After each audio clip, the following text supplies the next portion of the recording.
리브가는 이삭의 부인 있잖아요. 그죠? 우리가 너무 잘 아는 너무 귀한 여인. 이삭의 부인 리브가.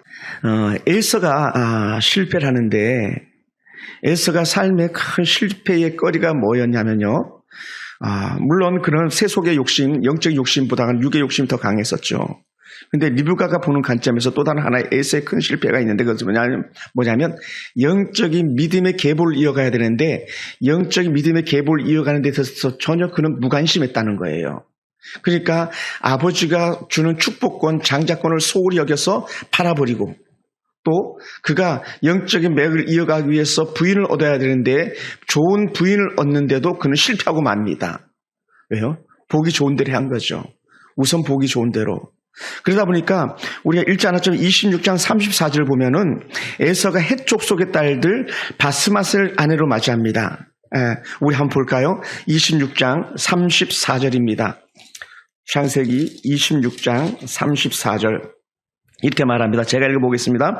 에서가 40세에 헷 족속 부에리의 딸 유딕과 헷 족속 엘론의 딸 바스맛을 아내로 맞이하였더니 그러니까 지금 하나님께서 주시는 은혜의 영적 계보를 이어가는 사람이 아니고 그 당시 이방 문화 속에 젖어 있는 이방 문화의 사람들을 부인으로 맞이하는 그래서 헷 족속 부엘의 딸 유딕과 헷 족속 엘론의 딸 바스맛을 아내로 맞이하니까 어떻게 돼요? 문제는 거기서 터지기 시작하는데 어떤 문제가 터집니까? 35절을 보면 답이 됩니다. 26장 35절 뭐라 그랬냐면 그들이 이삭과 리브가의 마음에 근심이 되었더라 그래요. 그러니까 헷족 속의 딸들 취하는 걸 보고 그것도 장자놈이 엄마 마음을 시원케 하고 아빠 마음을 시원케 하는 좋은 믿음의 여인, 영적 계보를 이어갈 여인을 택한 것이 아니고 자기 마음대로 부인을 택하고 마는 거예요. 이게 두고두고 아버지 이삭과 어머니 리브가의 근심거리가 되는 거예요. 아브라함이 그렇게 정성을 다해서 얻었던 게 뭡니까? 자기 아들 이삭의 며느리를 얻는 거에 대해서 온 정성을 다한 거예요. 온정성. 왜? 그래야 영적 계보, 믿음의 계보를 이어가는 걸 알았기 때문에.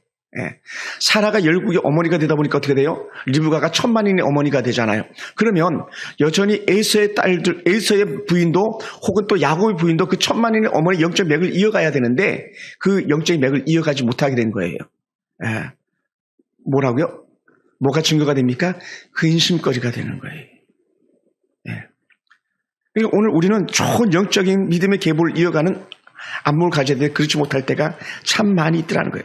그것을 또 이렇게 말씀합니다. 우리가 좀 더 보다 보니까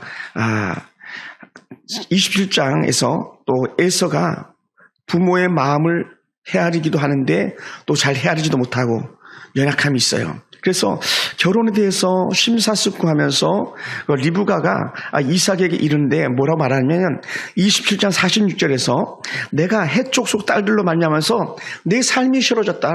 내 삶이 싫어졌다. 뭐라고요? 이 땅에서 사는 재미가 없다는 거예요. 사는 재미가. 27절 그렇게 표현해야죠. 27장 46절 그렇게 표현하잖아요. 뭐라고 그랬습니까? 자, 46절 다시 한번 가만히 살펴보면 두 가지 단어를 특별히 쓰는데 리브가가 이삭에게 이르되 내가 헷 사람의 딸들로 말미암아 내 삶이 싫어졌다. 내 삶이. 리브가가 내 삶이 싫어졌다는 거예요.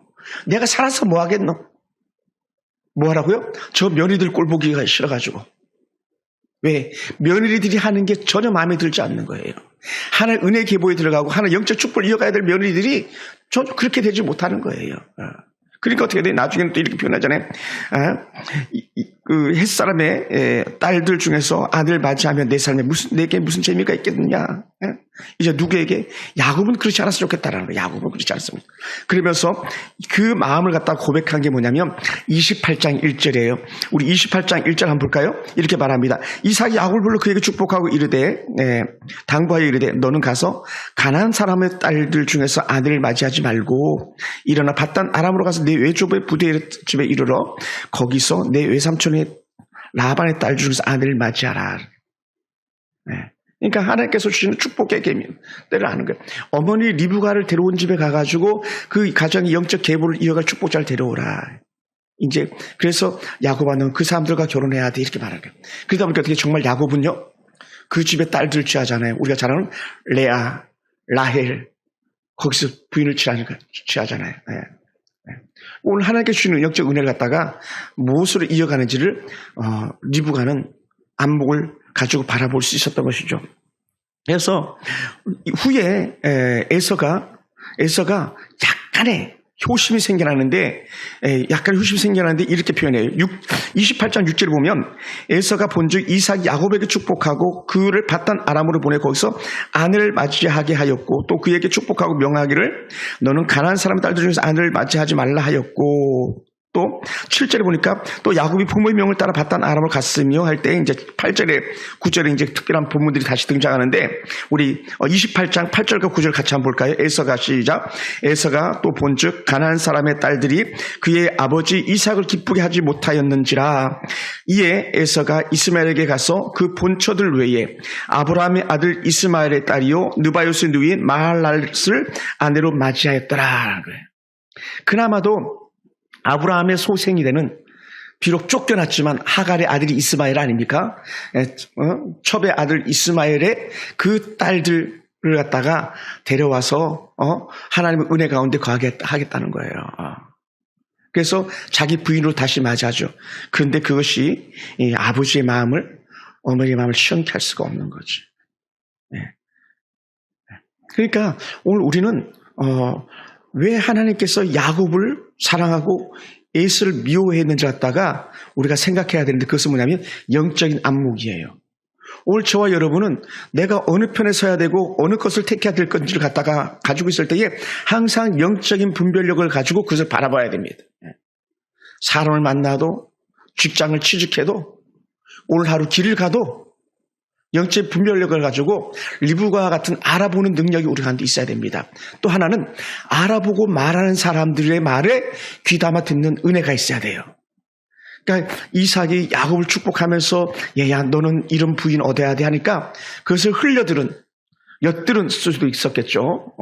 그것을 알고 나서 또 자기가 이미 얻었던 해족속 딸들이 부모에게 근심거리가 되다 보니까 내가 조금이라도 다시 돌이켜야지 하다가 얻은 게 이제 그나마도 이스마엘의 딸들을 계보를 이어가는 딸들을 갖다 얻게 된 거죠.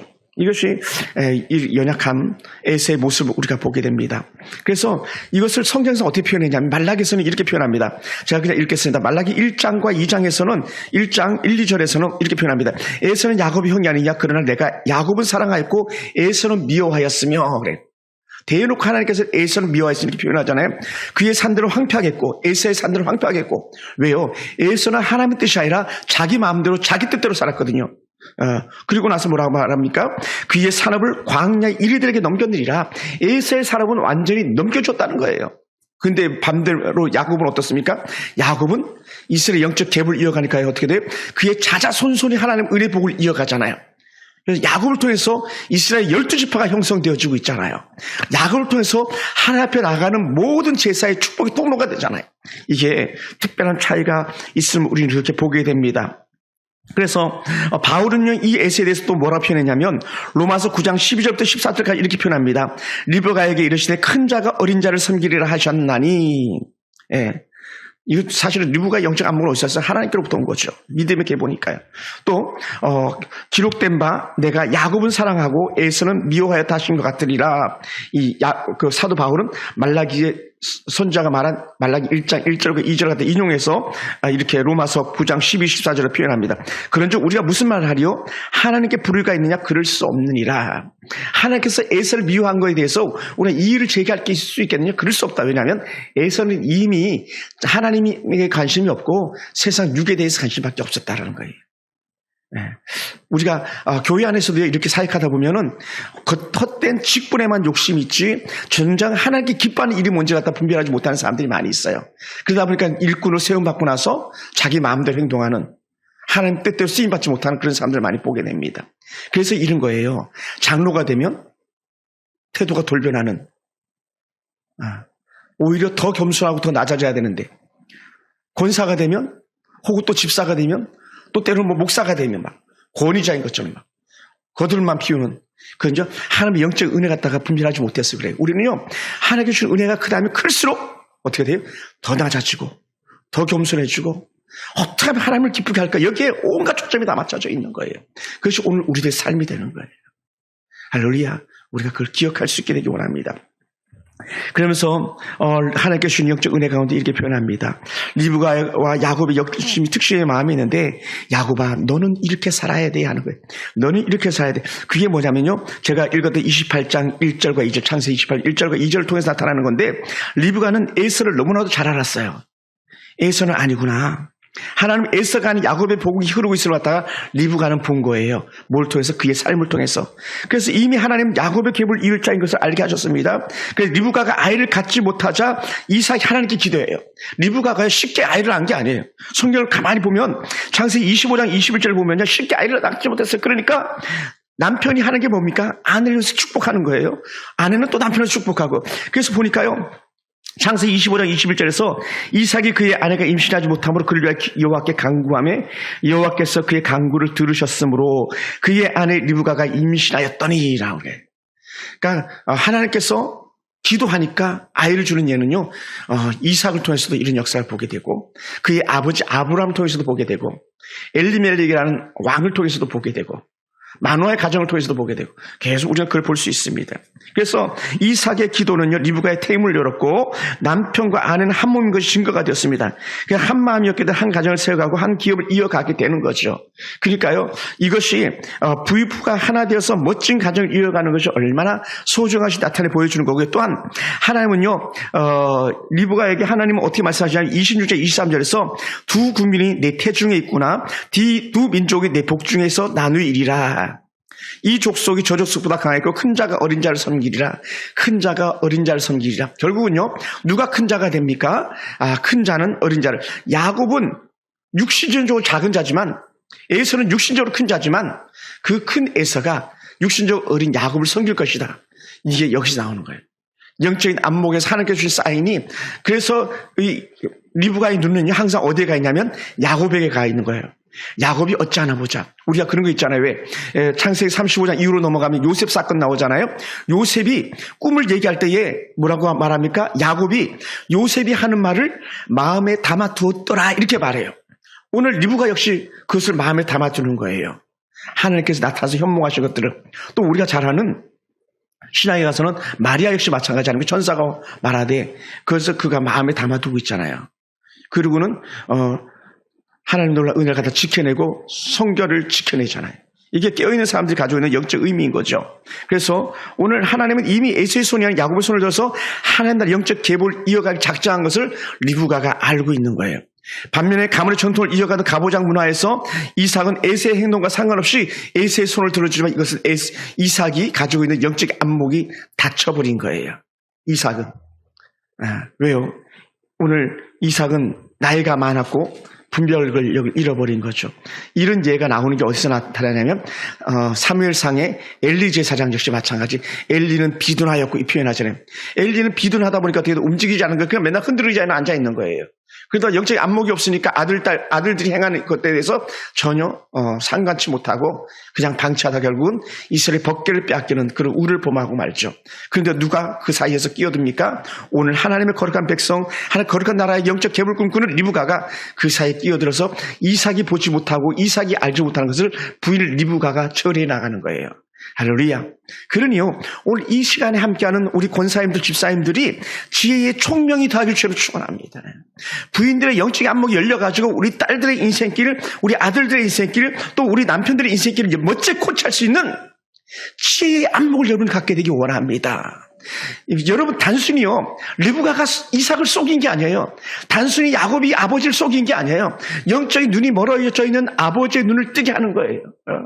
누굴 통해서? 리브가를 통해서. 또 아들 야곱을 통해서. 하나님 거룩한 뜻을 헤아리고 나가는 거지. 그러니 오늘 우리 교회 안에서요. 직분자들 우리 권사님들이 깨어있으면요. 교회가 행복하고 권사들의 안목이 열려있으면 교회가 문제가 없어요. 반면에 안목이 열리지 않으면요. 교회가 늘 충동거리가 생기죠. 장로들이 어수선하면 교회가 충동거리가 생기는 것처럼. 우리 하나님의 지혜가 그래서 필요합니다. 가정의 부인이요. 여우 같은 부인이 되면 가정이 평화롭잖아요. 근데 곰같이 밀어나면 가정이 죽도 밥도 안 되잖아요. 네. 그걸 갖다 저는 이렇게 표현하고 싶어요. 영적인 안목이 열려있는 부인. 영적인 안목이 열려있는 직분자들. 그거를 하나님께서 주신 영적인 은혜 사인을 받아들일 수 있는 그런 지혜로움과 총명이 우리 가운데 있게 되기 원합니다. 사랑하는 성도 여러분, 리브가가요 에서를 사랑하지 않는 게 아니에요. 리브가가 에서를 멀리하는 게 아니에요. 어떻게 자기 한 배에서 난 자식을 갖다 미워할 수 있겠습니까? 그런 게 아니에요. 리브가의 초점은 언제든지 하나님이에요. 하나님. 하나님 앞에서 우리 성도의 영적 초점도 언제든지 하나님이라면 우리는 계속적으로 은혜 복을 받아들이는 축복자 되는 줄로 믿습니다. 그래서 리브가는 영적인 안목에서 편애하는 것이 아니라 하나님 은혜 뜻을 이어가는 데에 아들과 자신의 목숨을 건 거예요. 누구에게? 이삭에게. 이삭이 저주하면요, 그 저주가 그에게 임하거든요. 이삭이 저주하면 아들에게 저주가 임하거든요. 그것을 리브가는 누구보다 더 잘 알거든요. 그런데 어떻게 돼요? 그럼에도 불구하고 하나님을 믿었기 때문에, 하나님의 은혜를 알았기 때문에 사생 결단하고 영적 가정의 축복을 받도록 아들 야곱을 집어넣어 준 거죠. 네. 사랑하는 성도 여러분, 두 아들을 한날에 다 잃을까 봐 걱정하는 그런 리브가였잖아요. 그래서 야곱을 도망시켰잖아요. 이것이 리브가가 갖고 있는 영적인 해안들이었던 것이죠. 그래서 리브가가 이삭의 마음을 안 것이 하나님의 은혜입니다. 여러분 생각해 보세요. 아버지가 에서만 불러가지고 살짝 이렇게 말한 것 같아요. 근데 리브가가 그걸 엿듣게 되었어요. 엿듣게. 그래서 에서에게 별미를 만들어 와라 내가 그걸 축복하게 됐었을 때에 리브가가 오히려 별미를 만들어서 야곱을 집어넣어 주는 거죠. 그리고요, 언제든지 축복이 오는 통로에는 뭐가 있냐면 그 안에 맛있는 별미가 있어요. 이걸 갖다 다른 말로 표현하면요, 아름다운 헌신이죠. 헌신. 그래서 아브라함이 하나님께 은혜의 별미를 드려 그의 복이 임했고요. 우리가 잘 롯도 그랬고요. 우리가 좀 하나님의 선자들이 쓰임받는 곳곳에 보면 늘 그런 모습으로 하나님께서 역사하시더라고요. 그러니 아버지 이삭은 뭐라고요? 에서에게 너의 헌신을 내게 보여라 이거예요. 너의 섬김을 내게 보여봐라. 그것이 하나님의 은혜로 드러날 것이다. 복이 온다. 저도 신앙생활을 이렇게 사역을 30년 하면서 봤을 때에 하나님께 주시는 은혜의 특별한 사람들 이렇게 볼 때는 어떤 사람들이 결국은 하나님 앞에 쓰임 받냐면요, 헌신된 정결한 마음으로 드리는 예배자의 모습, 정결한 마음으로 드리는 헌신된 그 섬김들이 결국은 복의 통로가 되더라고요. 이게 오늘 야곱이 아버지 이삭의 축복을 이어가는 축복의 통로로 리브가가 별미를 만들어서 집어넣는 놀라운 영적인 축복이 있음을 우리는 보게 됩니다.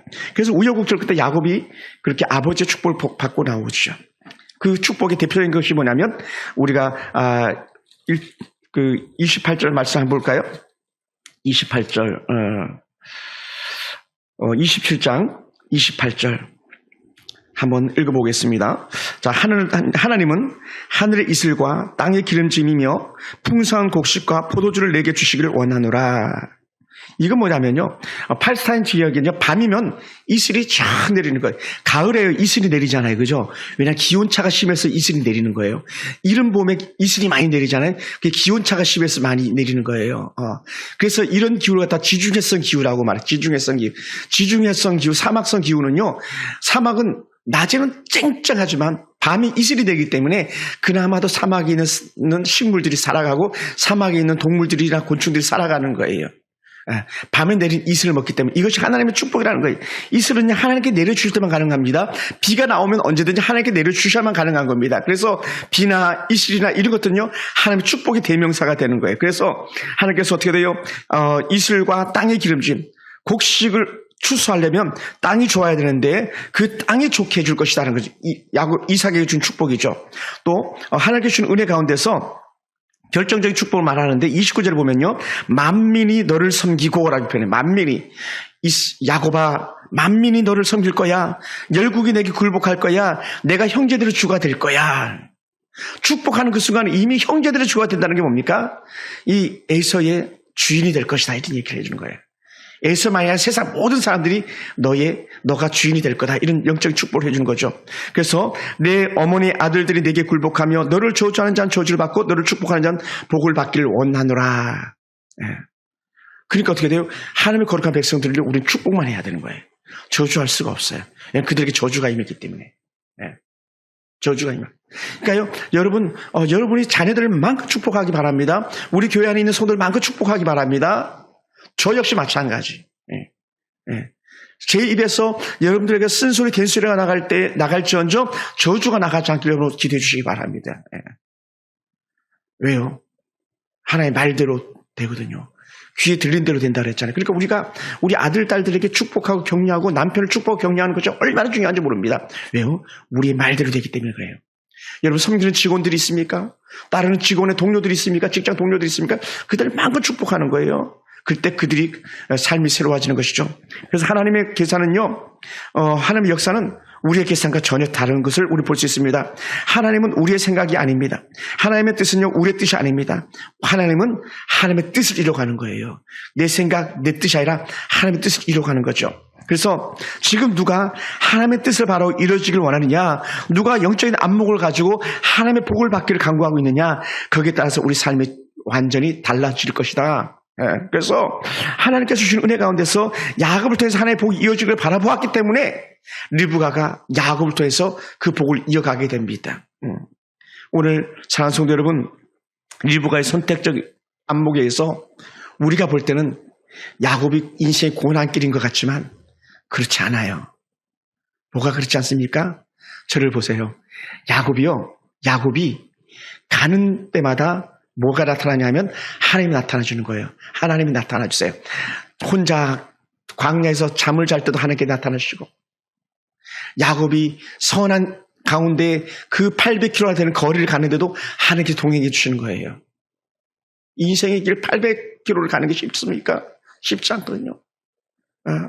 제가 여기서 일부러 좀 운동 좀 해본다고 저기 그 인천 그 시흥시에 있는 소래포구까지 제가 한번 이렇게 걸어가 봤어요. 소래포구까지. 그래도 한 6시간 걸리더라고요, 걸어서. 근데 어떻게 가냐면 소래포구가 어느 쪽에 있는지 방향만 보고 그냥 생각하고 간 거예요. 방향만 잡고. 한 번도 가보지 못한 길인데 방향만 잡고. 소래는 저쪽에 있어, 서쪽 방향에 있어, 그것만 보고 잡고 가는데. 다른 말로 있는 거예요. 이삭은 인생의 길을 가면서 800km를 가면서 그 외삼촌 라반의 집을 찾아가는 것 쉽지 않은 거예요. 오늘날처럼 뭐 지도가 있는 것도 아니고 나침판이 있는 것도 아니잖아요. 그런데 어떻게 돼요? 그 길을 가는데 하나님을 바라보고 가니까 하나님께서 마침내 라반의 집에 도착하게 하고, 그 집에서 나왔을 때에 에이스를 만났을 때 인생 문제가 생길 때에 하나님을 찾으니까 에이스의 마음을 녹여주는 것도 하나님의 인도하심을 받고, 요셉이 일어서 근심과 걱정했는데 그것조차도 내려오니 하나님께서 나중에 요셉을, 금이 환영하는 요셉을 만나게 하시고, 그리고 어떻게 돼요? 결국은 애굽에 내려갔지만 다시 본토로 올라오잖아요. 애굽에서 이만한 장사가 없다 할 만큼 70일 애굽의 전 국민이 호곡할 만큼 야곱을 위해서 울어주잖아요. 이게 그냥 된 게 아니라 리브가의 영적인 안목에 의해서 이루어져가는 축복의 단계들이었었어요. 말씀을 마무리합니다. 사랑하는 성도 여러분, 오늘 저는 꿈에도 소원이요, 리브가와 같은 영적인 안목을 가진 여러분들이 되길 주님으로 축원합니다. 또 우리 딸 하은이 같은 경우는, 또 여러분의 아들, 딸들 같은 경우는 죽으나 사나 누가 하나님 편에 서 있는가에 따라서 그 아들, 그 딸을 때로는 사위로, 때로는 며느리로 취해서 에서가 아닌, 에서의 헷족 속의 딸들이 아닌, 이방의 아들들이 아닌 하나님의 자녀들을 취하는 축복이 여러분한테 이어지기 원합니다. 행여나 또 이방의 아들, 딸들 취했다면 여러분, 우리에게 위로가 있어요. 위로가. 어떤 위로가 있습니까? 모압 여인일지라도 룻과 같은 여인이 있잖아요. 룻, 그죠? 사실 룻은 이방 여인이잖아요. 어찌 보면 헷족 속의 딸들과 같은 의미 아닙니까? 그런데 어떻게 돼요? 그 신실한 여인을 만나니까 어머님의 하나님이 나의 하나님이다 고백하면서 완전히 삶을 반전시켜버리고 말잖아요. 지금 여러분의 아들, 딸들이 혹은 사위들이 이방의 사람들을 취했다 후회할 게 없어요. 하나님 그들의 삶조차도 바꿔주시옵소서. 우리의 영적 안목으로 그들의 영혼을 추수하기만 한다면 그들은 믿음의 계보에 들어오는 축복자가 되죠. 보아스의 이불을 덮는 축복을 그 룻이 누리는 것처럼 오늘 여러분의 아들, 딸들, 사위, 며느리들이 그 복을 누리길 주님 축원합니다. 이삭이 기도하면서 아내를 만났습니다. 리브가 영적 안목으로 하나님의 복의 통로가 야곱인 것을 알아보았습니다. 육신의 생각 사망이 이르지만은요, 하나님의 편에 센 생각은 손해인 것 같지만 생명을 걸어볼 때에 힘겨워 보일지라도 그것이 아버지의 축복이 들어온 통로인 줄로 믿습니다. 오늘 이 새벽에 리브가는 하나님의 복을 이어가는 이음줄이라고 했잖아요. 이음. 오늘 우리가 우리 아들, 딸들을 하나님과 맞닿게 하여서 하나님과 묶어주는 은혜. 아멘. 우리, 예를 들어서 우리 김기수 사님이 하면 우리 은혜가 하나님께 묶여지는 은혜. 우리 정호가 하나님께 묶여지는 은혜. 우리 김용란 성도님 자녀들이 하나님과 묶어지는 은혜. 우리 하은이, 하영이 하나님과 똘똘 묶여지는 그런 은혜. 우리 함께하는 모든 성도들이 하나님께 묶여지는 은혜가 있다면 우리 아들, 딸들은요, 세상 어디 가도 우리는 부족함이 없음을 알게 될 것입니다. 사랑하는 성도 여러분, 우리가 영적 안목을 바라보면서 하나님 나라 꿈을 꾸며 오늘 다시 자리에서 일어나 달려가는 멋진 11월이 되기를 주님의 이름으로 축원합니다.